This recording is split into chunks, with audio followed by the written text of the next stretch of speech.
saya bacakan di Masjid Jami Taman Cilengsi tentang hadis yang termaktub di dalam kitab Sirrul Asrar, yaitu satu kitab yang disusun oleh Tuan Syekh Abdul Qadir Al-Jailani yang menyatakan tentang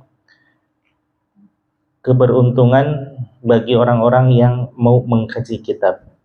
Maksudnya kaji kitab apapun itu, karena pada hakikatnya ilmu itu adalah ilmunya Allah Subhanahu wa Ta'ala. Yang pertama, ada 3 hadis ya. Satu hadis ini umum, yang satu dan poin ketiga ini jarang diungkapkan. Bahkan kalau boleh saya sampaikan, ini hanya terdapat di dalam Sirrul Asrar ya. Yang umum itu saya sampaikan yang nomor satunya dulu ya. Tafakkaru sa'atan khairum min ibadati sanatan. Barang siapa yang berpikir, mutolaah, mengkaji berbagai macam ilmu pengetahuan walaupun sesaat, bahkan di dalam hadis yang lain disampaikan bahwa ia benar Mas'udin julusaka sa'atan fi majlisil ilmi la tamassu qalaman wa la taktubu harfan khairul laka min itski alfi raqabah. Wahai Ibnu Mas'ud, kata Rasulullah sallallahu alaihi wasallam, duduknya engkau di majelis taklim walaupun engkau tidak membawa buku untuk menulis, walaupun engkau tidak membawa pulpen untuk mencatat, bahkan bahasa vulgarnya sekalipun engkau tidak faham apa yang dibahas di dalam majelis tersebut, itu khairul laka min itski alfi raqabah. Di hadapan Allah jauh lebih dahsyat ketimbang orang yang memerdekakan 1000 orang budak. Jadi dalam kaitannya dalam hadis ini bahwa tafakkaru sa'atan khairum min ibadati sanatan, orang yang berpikir sesaat walaupun katakanlah tidak paham apa yang dibahas di majelis tersebut, itu khairum min ibadati sanatan, jauh lebih dahsyat pahala dan keberkahannya ketimbang orang yang beribadah 1 tahun. 1 tahun itu siangnya siam, malamnya qiyamul lail, siangnya berpuasa, dan tidak diceritakan orang tersebut bermaksiat kepada Allah Subhanahu wa Ta'ala. 24 jam itu diisi dengan ibadah. Tapi dibandingkan dengan orang yang hadir walaupun sesaat ke majelis taklim, Masya Allah, berkah ya. Alhamdulillah, mudah-mudahan kita termasuk yang diberkahi oleh Allah Subhanahu wa Ta'ala. Amin ya Allah ya Rabbal Alamin, dengan senangnya hadir ke majelis taklim dan majelis zikir gitu ya. Yang kedua, nah ini umum ini. Ini hadis termaktub di berbagai kitab ya, ada tafakkaru sa'atan khairum min ibadati sab'ina sanatan. Berfikirnya engkau sesaat lebih baik daripada orang yang beribadah 70 tahun. Yang ketiga ini lebih dahsyat lagi. Tafakkaru sa'atan khairum min ibadati alfi amin. Alfi amin itu berapa tahun? 1000 tahun ya. Allahu Akbar ya. Setaraf dengan usia Nabi Adam alaihissalam. Tapi dibandingkan dengan orang yang hadir ke majelis taklim, apalagi cinta untuk istiqomah dan ikhlas karena Allah Subhanahu wa Ta'ala, maka khairum min ibadatina alfi amin, itu orang jauh lebih dahsyat ibadahnya dengan ibadah orang yang beribadah 1000 tahun. Kalau orang beribadah 1000 tahun ya mungkin semua ibadah gitu ya. Kalau kita paling 1 jam 2 jam hadir di majelis taklim, itu di hadapan Allah jauh lebih dahsyat gitu ya. Nah, bagaimana pengertian bisa setahun, 70 tahun dan juga 1000 tahun?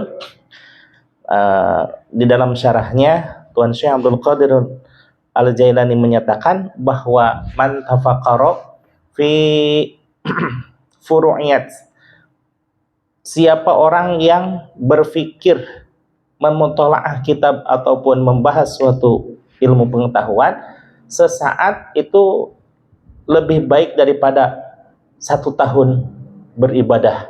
Kalau seandainya furu'iyat yang dibahasnya. Furu'iyat itu apa? Cabang-cabang. Cabang-cabang semua ilmu pengetahuan selain yang 3 itu. Entah itu fikih, Quran, entah itu hadis, entah itu matematika, bahasa Arab, bahasa Inggris, bahasa Indonesia, nahu, sorof dan lain sebagainya. Semua cabang-cabang itu yang termasuk furu'iyat, cabang-cabang, maka kaifiyah dan keberkahannya itu lebih dahsyat ketimbang beribadah 1 tahun. Bagaimana yang 70 tahun? 70 tahun itu kalau seandainya man tafaqara fi usuliyat, yang berpikir memutolaah tentang suatu permasalahan, khusus membahas masalah yang usuliyah, yang pokok-pokok, yaitu ilmu fikih. Seperti halnya kita nih ngebahas ilmu fikih nih ya, walaupun babnya apa, nah ini bab jihad nih, kan jarang dipakai bab jihad. Bahkan mungkin untuk yang secara fisik peperangan mungkin tidak pernah, dan insya Allah mudah-mudahan tidak akan pernah gitu ya. Tapi jihad secara hawa nafsu itu setiap saat itu. Nah, ilmu fikih untuk tata cara kita beribadah kepada Allah dengan baik dan benar. Kemudian ilmu tauhid yang membahas tentang masalah akidah kita kepada Allah, kepada Rasulullah, kepada para malaikat, pada yaumul qiyamah, kepada qada dan qadar, dan semuanya itu termasuk dalam ilmu tauhid atau ilmu kalam atau ilmu aqaid. Dan yang ketiga, ilmu tasawuf, untuk mengikhlaskan kalbu kita manakala kita beribadah kepada Allah Subhanahu wa taala. Bagaimana kalam para ulama mengenai ilmu yang 3 ini? Hadza salasu fardu ainin fa'rifan fa'mal biha tahsul najata wa'tila. Maka yang 3 itu pelajarilah olehmu sekalian, insya Allah engkau akan memperoleh kebahagiaan dan kejayaan dunia dan akhirat. Maka yang 3 itu wajib dipelajari, dikuasai, diamalkan, dan kalau bisa dikembangkan dan diajarkan. Bagaimana itu yang pengertian hadis yang 1000 tahun? Wah, subhanallah, ini lebih dahsyat lagi ya. Orang yang bandingannya sama setara dengan beribadah 1000 tahun, itu khusus untuk majelis yang ngebahas tentang ilmu ma'rifat, tentang kemakrifatan kita kepada Allah Subhanahu wa taala ya. Nah, bagaimana itu ilmu ma'rifat? Dijelaskan dulu juga di Sirrul Asrar gitu ya. Ilmu ma'rifat itu perpaduan antara tauhid dengan tasawuf. Maka orang yang hanya belajar tauhid saja, tidak mempelajari tasawuf, itu belum bisa mencapai ma'rifat. Orang yang bertasawuf tapi tidak bertauhid juga kurang untuk mencapai makrifatnya. Tapi ada keberkahan dari orang hadir majelis talim. Rasulullah SAW menyatakan, man mata fi thalabil ilmi, siapa orang yang meninggal ketika mencari ilmu. Ini bukan khusus untuk santri yang sedang ada di pesantren, bukan santri yang siswa sedang ada di sekolah atau mahasiswa yang ada di fakultas dan lain sebagainya ya. Tapi siapapun orangnya yang walaupun dia sudah mukim, sudah bermasyarakat, tapi di dalam hatinya menyembul rasa ghirah keislaman untuk menghidupkan majelis taklim dan majelis zikir. Itulah gitu ya. Maka ketika man mata fi thalabil ilmi, siapa orang yang meninggal dalam mencari ilmu, fa arsalahullahu fi qabrihi, maka Allah akan mengutus 2 orang malaikat ke dalam kuburnya, yu'allimanihi, yang mengajarkan 2 malaikat tersebut ilmul ma'rifata. Nah, ini ya.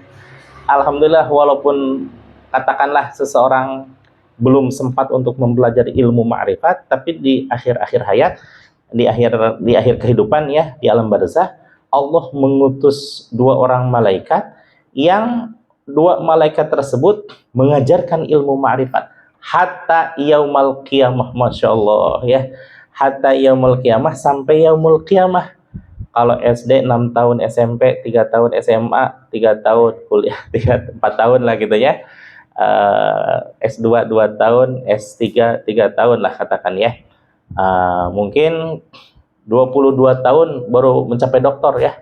22 tahun belajar mencapai doktor. Ini hatta yaumul qiyamah, sampai yaumul qiyamah. Dan ilmu yang diajarkan pun nggak macam-macam, tidak banyak, itu hanya satu, ilmu ma'rifah. Gimana pinternya gitu ya, dan yang gurunya kita malaikat gitu. Hatta ba'atsallahu fi qabrihi, sampai Allah membangkitkan dia di alam kuburnya, dari alam kuburnya, aliman wa arifan, orang yang benar-benar alim dan orang yang benar-benar makrifat kepada Allah. Subhanallah ya. Maka jangan pernah pupus semangat kita untuk mengembangkan majelis taklim dan majelis zikir, karena keberkahannya dahsyat luar biasa. Allah menganugerahkan ilmu makrifah kepada kita dan diajari oleh dua orang malaikat, dan sampai kita betul-betul pakar di dalam keilmuan dan juga kemakrifatan. Alhamdulillah ya. Maka saya kayaknya udah dua kitab ya kita pelajari ya. Nah, kalau tadi ilmu fikih bandingannya berapa tahun? 70 tahun ya, 70 tahun. Kalau ilmu ma'rifah 1000 tahun. Subhanallah ya. Maka saya ingin, kalaupun toh saya tidak dieliminasi gitu ya. Kalau ternyata harus melanjutkan bacaan kitabnya, ini mah bukan nawar ya, cuma keinginan aja. Dipaduin boleh gitu ya. Dua fikih, kalau satu kitab dalam dua ranah ilmu itu Sunamun Taufik. Kalau khusus untuk tasawuf awal kayak Minhajul Abidin, kemudian Bidayatul Hidayah. Kalau untuk yang kelas berat-beratnya seperti Sirrul Asrar, itu agak berat itu sebenarnya. Syekh Abdul Qadir Al-Jailani. Kalau Imam Al-Ghazali Ihya Ulumuddin. Ihya Ulumuddin. Tapi betul, kalau untuk ringkasan di Ihya Ulumuddinnya itu adalah Bidayatul Hidayah. Itu sebenarnya ringkasan dari Ihya Ulumuddin gitu ya. Itu mah keinginan.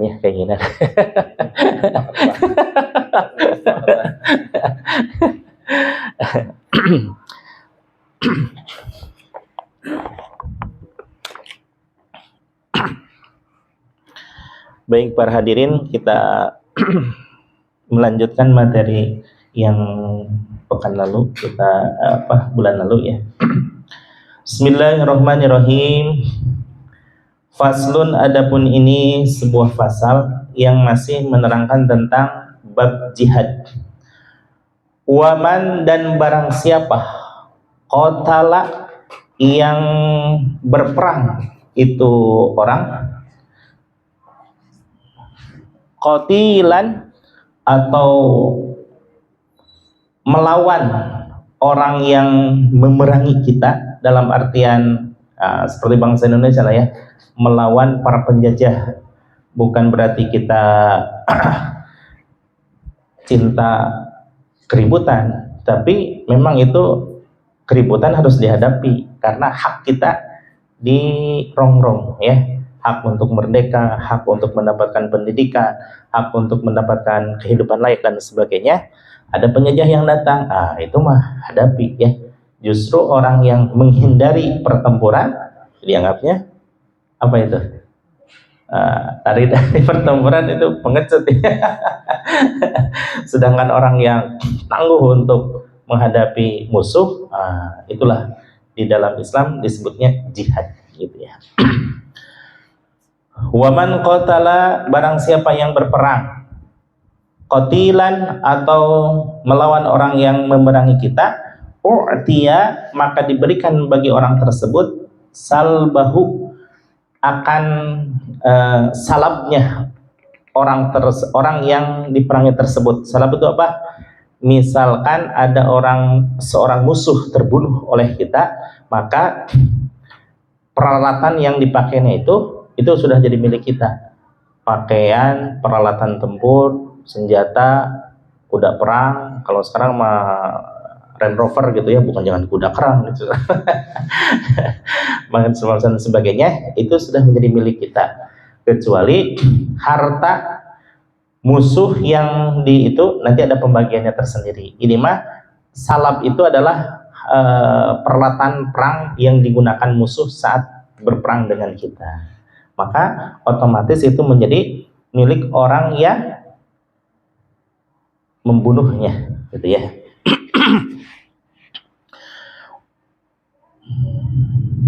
Wa tuqassamu, dan dibagi apa? Al-ghanimatu. Ghanimah itu adalah rampasan perang. Ba'da dzalika, setelah terbunuhnya orang tersebut, ala khamsati masih kepada 5 bagian. Khamsati masih itu 5/5 gitu ya. Berarti 21 apa? 1/5 maksudnya. 1/5 sama dengan 20%-nya.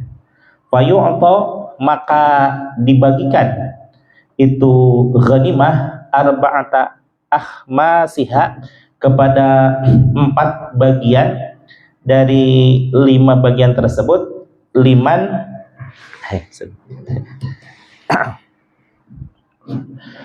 Liman kepada seseorang syahidal waqa'ata, yang ikut berperang. Wa yu'ta, dan juga diberikan lil farisi, bagi yang mengendarai kuda. Kalau dulu emang mengendarai kuda ya, kavalari berarti ya, yang berkendaraan. Kalau sekarang berkendaraan, salah satu ashumin, sebanyak 3 bagian. Walir rajili, dan orang yang tidak berkendaraan atau arteri ya, kavaleri dan arteri, betul. Sahmun itu sebagian, kan tadi bagian 3 untuk yang berkendaraan, kemudian 1 untuk seseorang yang tidak berkendaraan, 1 bagian lagi untuk kita yang membunuhnya, gitu ya, yang ikut berperang gitu maksudnya. Wala yushamu, dan tidak dibagi itu bagian illa liman stakmalat, kecuali bagi orang yang sempurna fihi, kepada syarat-syaratnya. Ada berapa tuh syarat al-ghanimah? Yaitu khamsu syara'ito, ada 5 syarat. Pertama, al-islamu, bahwa orang yang mendapat bagian itu sudah pasti harus beragama Islam. Bagaimana kalau ada yang simpatisan gitu ya, berpihak kepada kita, tapi dia non muslim, apakah mendapatkan bagian? Tidak gitu ya, karena di sini disebutkan limas takmalat fihi, orang yang sempurna syarat-syaratnya, yang semuanya itu mencakup kepada 5 syarat. Al-islamu, pertama Islam. Wal bulughu, mencapai usia balik. Kenapa disyaratkan usia balik? Karena balik itu merupakan awal dari terbebaninya seseorang dengan mukallaf ya, bukan mu'alaf, beda. Mu'alaf orang yang baru masuk Islam, mukallaf itu orang yang baru menerima syariat Islam. Siapa itu mukallaf? Ya kita semua gitu ya, dari mulai usia balik. Laki-laki paling paling akhir usia 12 tahun, atau kalau zaman sekarang karena faktor makanan, pergaulan dan lain sebagainya 11 atau 10 sudah balik gitu ya. Kalau perempuan lebih muda lagi, yaitu 9 tahun. 9 tahun udah dianggap bisa menentukan arah hidupnya, baik buruk itu tergantung kepada kitanya. Bahkan di dalam akidah pun itu Rasulullah Shallallahu Alaihi Wasallam menyatakan hatta abawaihi yuhawidanihi au yunassiranihi au yumajjisanihi, itu menandakan tentang seorang bayi, hulu mauludin yuladu alal fitrah hatta abawaihi, sampai orang tuanya apakah mau menjadikan seorang Yahudi ataukah Nasrani ataukah Majusi. Nah, ketika sebelum usia balik itu tetap dalam akidah Islamnya. Cuma kalau seandainya sudah 12 tahun lah misalkan laki-laki ya, sudah menentukan arah hidupnya, baru dia sudah tidak akidah Islam lagi kalau seandainya memilih dari yang tiga itu, Yahudi, Nasrani dan Majusi. Nah, ini betapa Islam sangat adil ya syariatnya. Ketika seseorang masih dalam usia tamyiz, masih belum bisa menentukan baik buruk secara lahiriah maupun zahiriah, lahiriah maupun batinnya, itu tetap dalam naungan Islam. Hebatnya ya, tidak memaksakan kehendak karena ini lahir dari non muslim menjadi non muslim menjadi semuanya, tidak ya. Di hadapan manusia pada umumnya bisa jadi itu sebagai dianggapnya non muslim, tapi di hadapan Allah dan Rasul tetap berakidah Islamiyah gitu ya, yang pengertian dalam balik gitu ya. Wal aqlu, dan juga berakal. Nah, ini berakal ini salah satu landasan dalam bersyariat, karena la dina liman la aqla lahu. Tidak ada kewajiban agama bagi orang yang tidak berakal. Luar biasanya ini ya, Allah memberikan syariat sesuai dengan kondisi seseorang. Atau masa iya orang yang gila gitu tetap dia harus dihukumi Islam, harus sholat, mana bisa sholat gitu ya, mandi aja enggak gitu. yang dia tahu makan minum gitu ya.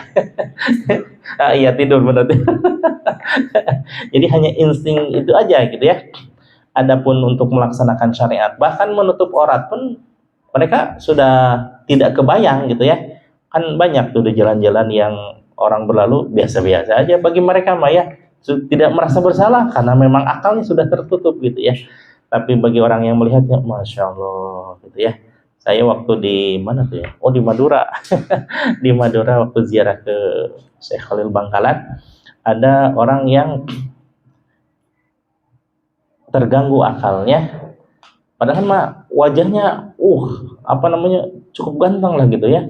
Dengan paras seperti itu, ini ada gurat-gurat, dulunya ganteng banget gitu ya. Kemudian dikasih sarung, kata orang-orang, nggak usah dikasih Pak, itu mah suka dilemparin lagi katanya. Kiai Khalil ngasih, saya ngasih, tetap aja dibuang. Ya udah biarin, yang penting kita udah berusaha ya. Gitu. Berakal. Kalau seandainya tidak berakal, la dina liman la aqla lahu, tidak dibebani syariat agama kalau seandainya dia tidak berakal. Wal hurriyatu, dan juga merdeka. Ini pun syarat dalam menentukan salah satu dari mukallaf ya, tentang penerapan agama Islam. Kalau seandainya dia mamlukun atau dimiliki orang lain, ini dulu ya karena sekarang udah nggak ada. Kalau seandainya dia seorang budak, tidak bisa beraktivitas sebagaimana orang lain, orang yang bebas, yang katakanlah kita bebas ke sekolah, bebas ke madrasah, bebas ke masjid, musola dan lain sebagainya. Dia mah tidak ya, paling bekerja di rumah, bekerja di rumah dan lain sebagainya gitu ya. Itu jangankan dirinya, tubuhnya, jiwanya pun sudah dimiliki oleh orang lain. Karena memang di dalam Islam seorang budak tidak bisa kabur dengan begitu saja gitu ya. Bisa dia membedakan budak, tapi dengan syarat menebus dengan pekerjaan yang lebih. Misalkan kalau seandainya dinilai rupiah sehari itu menghasilkan katakanlah 50.000 gitu ya, 50.000 menghasilkan produk gitu ya. Nah dia berkata kepada tuannya, Tuan, saya tidak punya uang, tapi saya ingin merdeka. Bagaimana kalau saya tambah dengan pekerjaan saya yang sehari-hari biasa orang-orang 50.000, saya nilai produknya 100.000 misalkan. Ya boleh katanya. Misalkan 2 tahun lah, 2 tahun kerja seperti itu, maka pada titik yang terakhir dia boleh bebas gitu ya. Dan hurriyah ini apa namanya? Seorang budak di zaman Rasulullah Shallallahu Alaihi Wasallam itu bisa dibeli secara kredit 9 tahun. Salah satu namanya itu adalah bariroh. Di dalam hadis disebutkan namanya bariroh. Bariroh itu adalah seorang budak yang dibeli dengan harga cicil, wallahu alam dulu harganya berapa ya, pokoknya harga cicilannya tempo cicilannya sampai 9 tahun gitu ya. Jadi ini menandakan bahwa apa yang Rasul lakukan berarti boleh. Jadi kalau seandainya kita ya, bukan kita, saya apa ya, kan saya cuma nyicil aja di sini. Nah makanya saya waktu di forum masjid dan musola gitu ya, ada yang menyatakan, orang-orang di sini pemakan riba semuanya. Apa yang makan riba? Saya bilang, kan saya tahu yang riba itu haram gitu ya. Apanya yang menyebabkan riba? Nah itu orang-orang pada cicil, masya Allah, cicil aja. Memang cicil haram, saya bilang. Enggak, padahal di zaman Rasulullah aja bariroh itu dicicil sampai 9 tahun. Kemudian kan saya mah pecinta berat Tuan Guru UAS gitu ya. Pagi, siang, sore, sama malam itu selalu mendengarkan UAS. UAS pun itu menyatakan dalam fatwanya, dalam buku, dalam buklet, dalam website dan sebagainya, itu menyatakan kebolehan dalam mencicil suatu barang gitu ya. Tapi dengan ma'rufan, dengan cara islami dan juga maslahat kedua belah pihak. Tidak ada gharar, tidak ada penipuan, dan tidak ada salah satu yang dirugikan. Maka itu salah satu landasan dalam ekonomi Islam, yaitu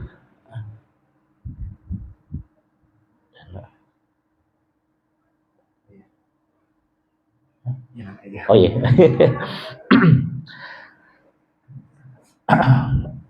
Tadi apa ya? Oh UAS ya. Cicilan.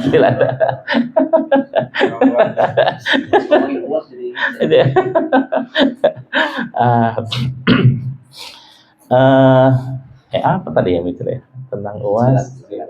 Riba ya, riba. Riba itu sesuatu yang haram, jelas haramnya. Bahkan yang paling ringan dari riba itu, mohon maaf, seperti halnya kita menzinahi ibu kita sendiri. Saking beratnya hukuman riba. Nah, itu ada orang yang mengatakan jelas-jelas di forum masjid gitu ya, forum masjid yang terhormat, semua orang pemakan riba nih katanya. Ya jelas marah tuh saya. Yang jelas-jelas halal kok dibilang haram, saya bilang. Tapi setelah saya tahu latar belakangnya, oh iya nggak apa-apa lah gitu ya.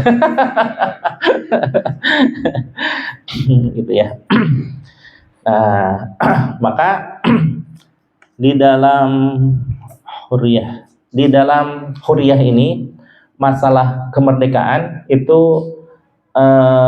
di dalam muqaddimah Undang-Undang Dasar ya, bahwa kemerdekaan adalah hak setiap bangsa, hak setiap orang untuk merdeka di atas kaki bangsanya sendiri. Maka subhanallah, sekarang sudah tidak ada lagi perbudakan itu pun dihapuskannya tidak serta-merta dihapuskan begitu saja. Karena kalau dihapuskan begitu saja, ya goyang dong untuk pemilik-pemilik para ini ya. Padahal zaman dulu itu perbudakan itu dianggap satu aset. Makin kaya seseorang, makin banyak itu budaknya. Karena kalau zaman sekarang mah kan kaya enggaknya nggak kelihatan ya, yang tahu-taunya ATM-nya banyak gitu.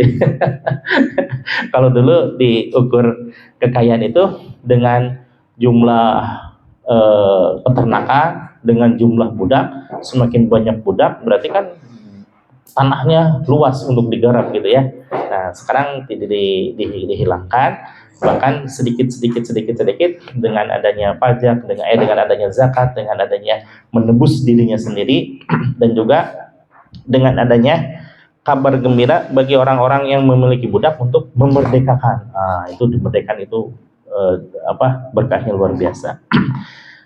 Kemudian hurriyah ini adalah sebagai dari kemerdekaan untuk melaksanakan ibadah. Nah, sekarang karena memang perbudakan itu tidak ada, jadi ini mah hanya sebatas tabarukan saja ya, tabarukan bahwa dulu di dalam Islam pernah disyariatkan tentang adanya hurriyah atau perbudakan. Wadzukuriyah, kemudian bahwa syarat untuk mendapatkan bagian itu adalah laki-laki. Kenapa laki-laki? Apakah perempuan tidak bisa ikut berperang? Bisa. Tapi berperang pun untuk perempuan bukan dalam front-front yang membahayakan. Tidak berhadapan dengan langsung pedang, tombak dan lain sebagainya, tapi di barisan belakang untuk mengobati orang-orang yang kena luka gitu ya. Dan itu kalau zaman sekarang itu dilindungi oleh Undang-Undang PBB ya.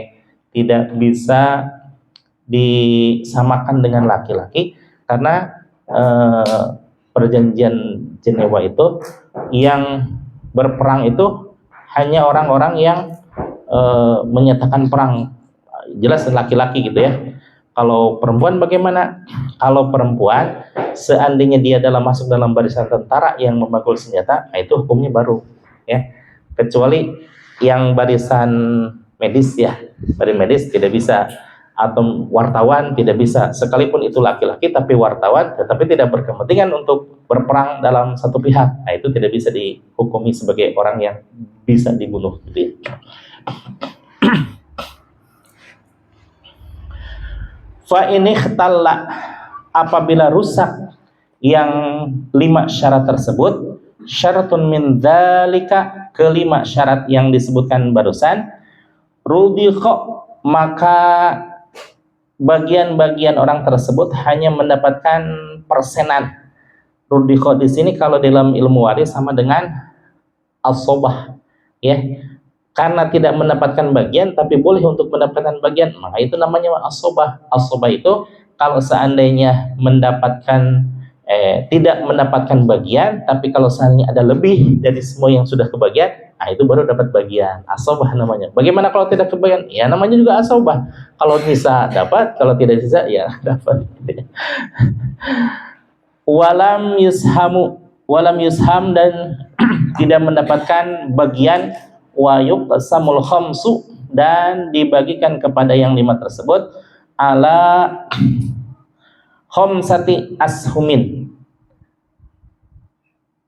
menempati kepada 5 bagian.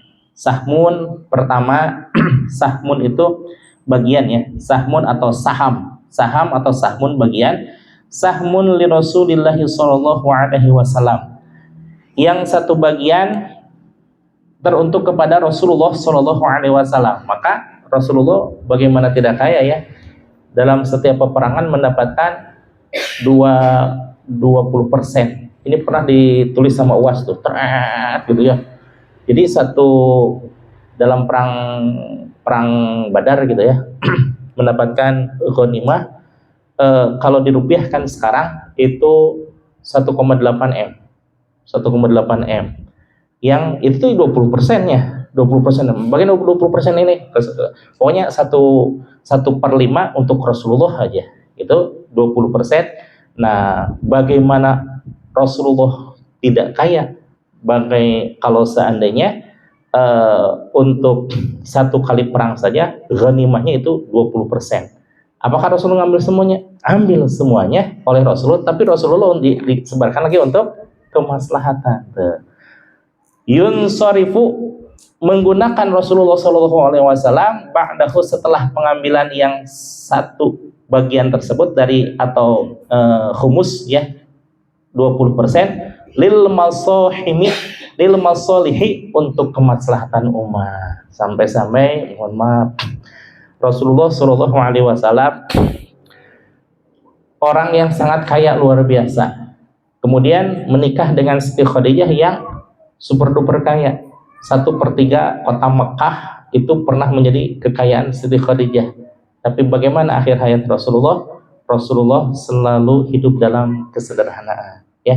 Bukan Rasulullah miskin, tidak ada yang menyebutkan Rasulullah miskin. Yang ada adalah Rasul sederhana, dan semua hartanya itu dibagikan untuk kemaslahatan umat. Bahkan Rasul seandainya megang 2 dinar atau 2 dirham, itu Rasul merasa risau, kemana ini harus disedekahkan. Nah, kalau kita kan lain, oh walau alam gimana.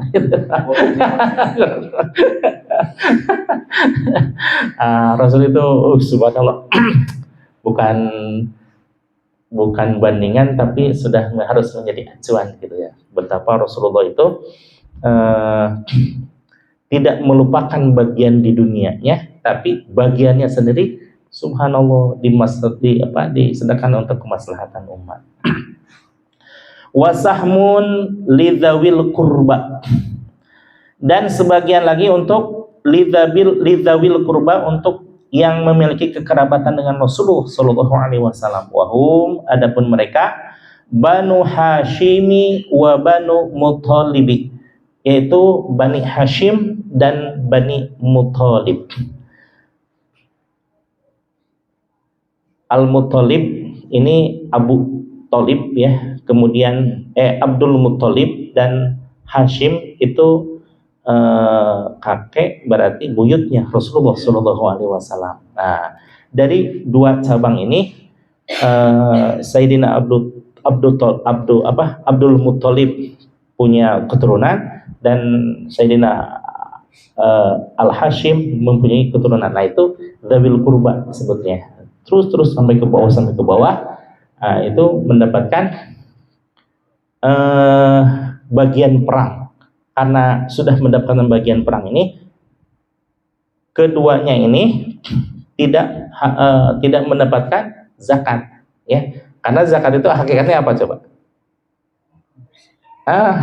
Pembersihan, berarti sesuatu yang kotor. Ya. Baru kalau memberi hadiah boleh, tapi kalau memberikan zakat nggak boleh, ya. Satu-satunya yang tidak boleh memberikan zakat adalah Bani Hashim dan Bani Muthalib, untuk menjaga bahwa betul-betul keturunan dan leluhur mereka betul-betul suci di hadapan Allah Subhanahu wa taala. Ya, kita jangan merasa iri ya dengan keberkahan yang Allah limpahkan kepada mereka-mereka, karena itu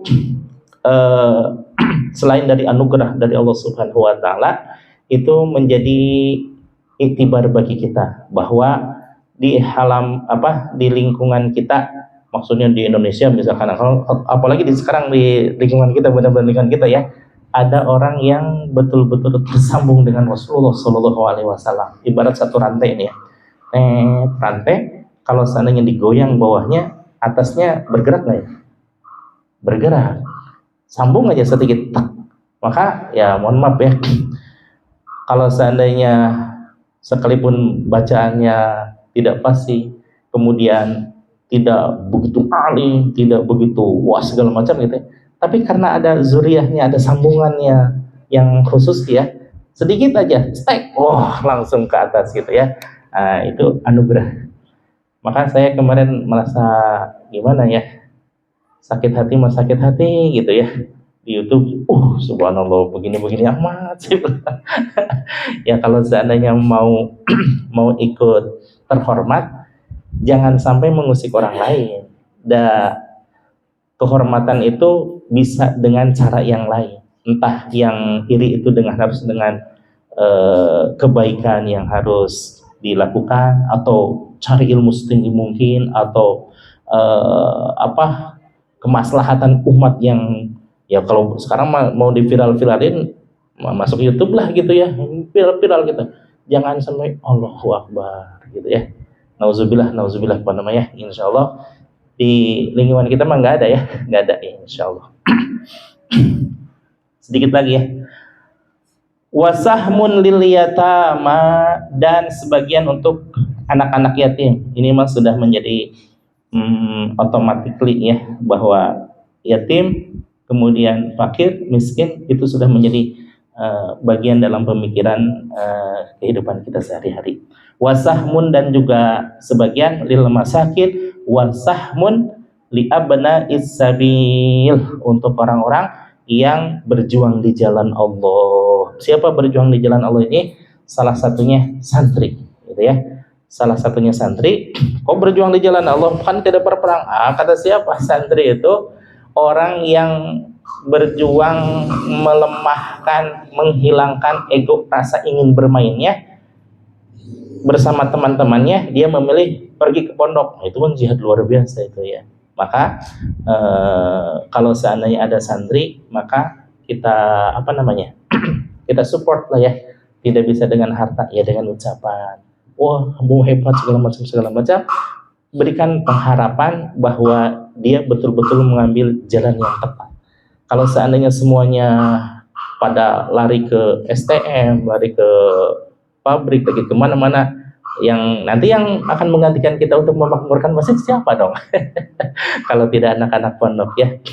Maka alhamdulillah di lingkungan kita banyak orang-orang santri. Insya Allah mudah-mudahan suatu saat akan berbuah manis dengan memberikan pencerahan kepada lingkungan sekitarnya. Amin ya Allah ya Rabbal alamin. Maksud saya ingin sampai akhir ya, tapi karena waktunya mepet, lagian saya agak terlambat, cukup sekian aja ya. Pertanyaan tentang dana pembangunan. Ya.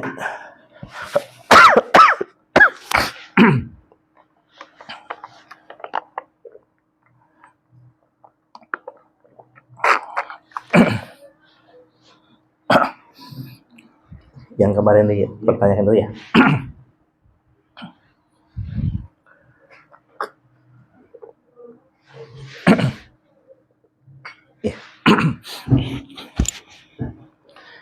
Saya tetap rujukannya Profesor Uwas ya.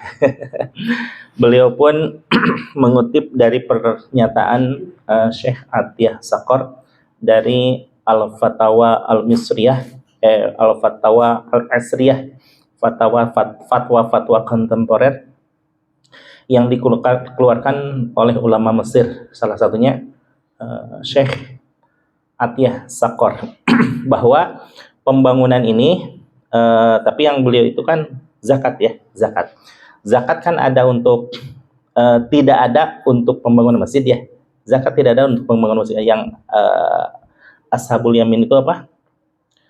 Yatim, samaniyah gitu ya. Fakir, miskin, ibnu sabil, fisabilillah, gharimin, riqab, mu'alaf, satu lagi apa? Ibnu sabil udah, fisabilillah.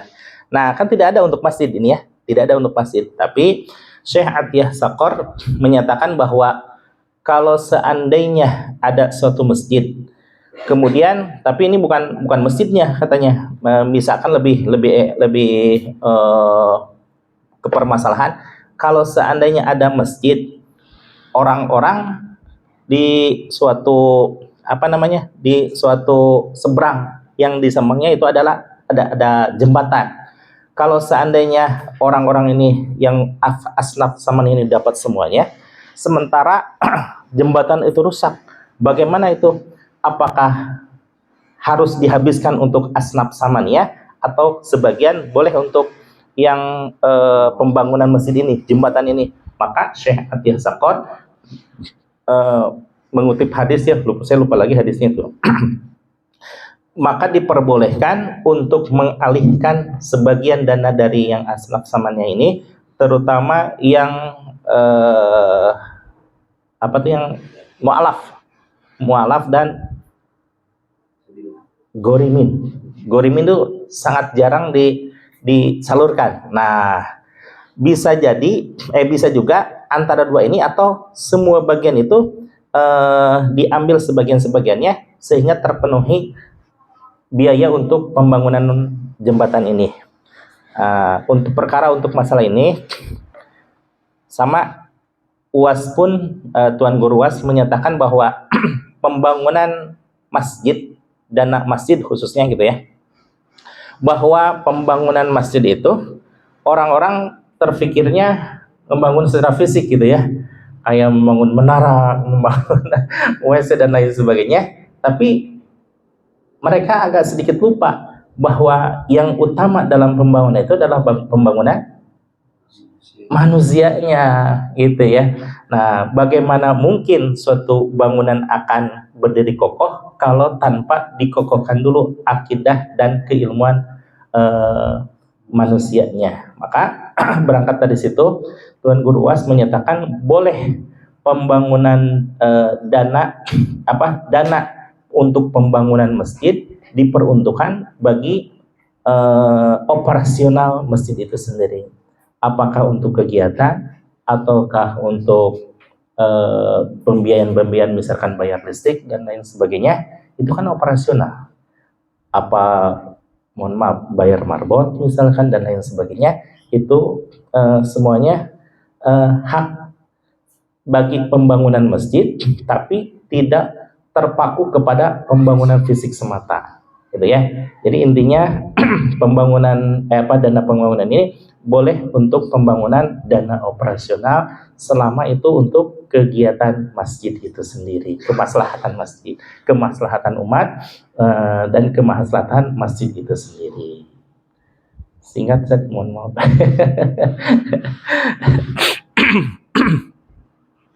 Nah, nanti juga banyak pertanyaan tentang masalah kurban, tapi nanti aja itu minta.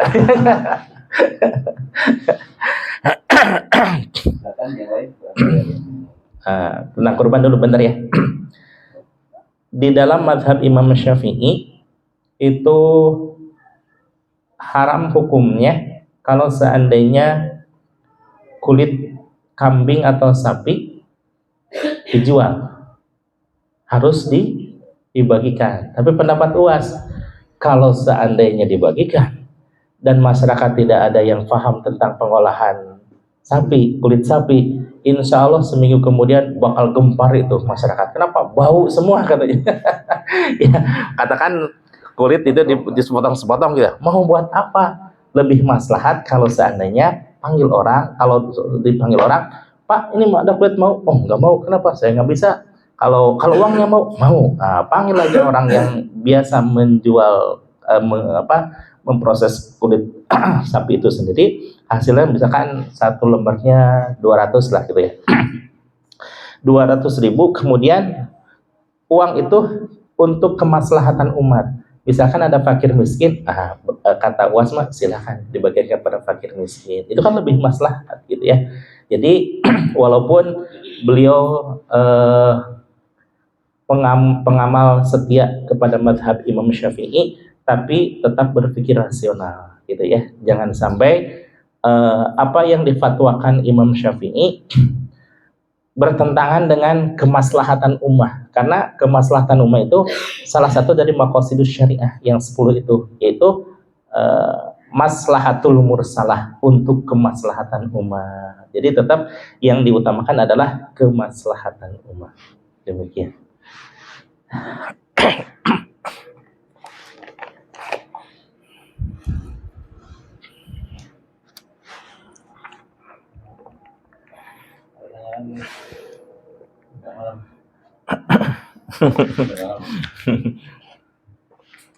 Cukup penasarannya ya.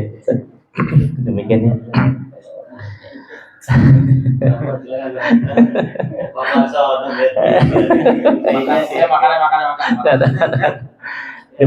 Ya.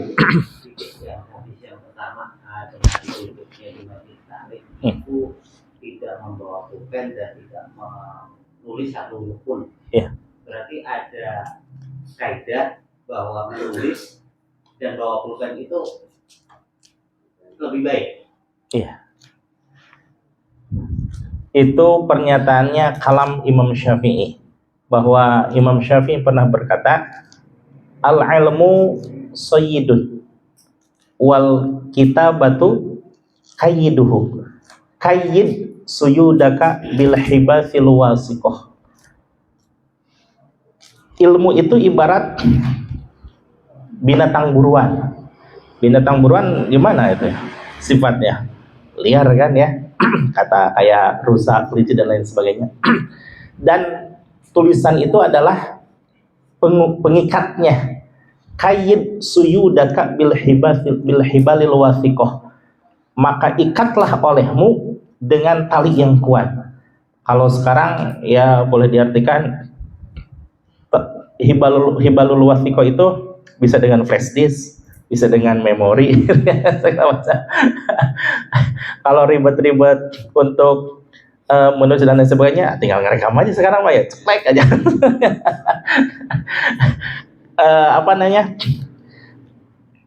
Lafaznya tetap, tapi maknanya bisa berubah-ubah. Seperti halnya asyhadu alla ilaha illallah wa asyhadu anna muhammadar rasulullah.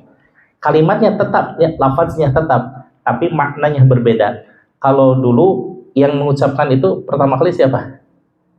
Rasulullah, ya. Rasulullah, asyhadu alla ilaha illallah. Saya menyaksikan bahwa tiada Tuhan selain Allah. Karena memang Rasulullah benar-benar bermusyahadah. Tapi bagi umatnya, adakah yang bermusyahadah dengan Allah? Kan tidak ada. Tapi lafaznya tetap sama, maknanya yang berubah. Kalau dulu Rasulullah betul-betul saya menyaksikan, kalau yang sekarang bagi umatnya asyhadu, tetap asyhadu, ayatakona. Tegasnya atau yakni meyakini akan bahwa tiada Tuhan selain Allah, gitu ya. Kemudian wal adiyati dobha, seperti ayat tentang perang gitu ya. Demi kuda-kuda perang. Kalau sekarang berperang menggunakan kuda, apa yang terjadi? Oh, ketembak duluan. Kalau sekarang mah dirubah menjadi demi panser-panser, demi tank baja gitu ya. Jadi maknanya yang berubah, tapi lafaznya tetap. Karena lafaz itu adalah qat'i, tidak bisa berubah, maknanya saja yang berubah sesuai bitaghayyiril azman wal ankan. Sebagaimana hukum, al-hukmu yataghayyaru bitaghayyiril azman wal amkan. Hukum itu bisa berubah sebagaimana perubahan waktu dan tempat.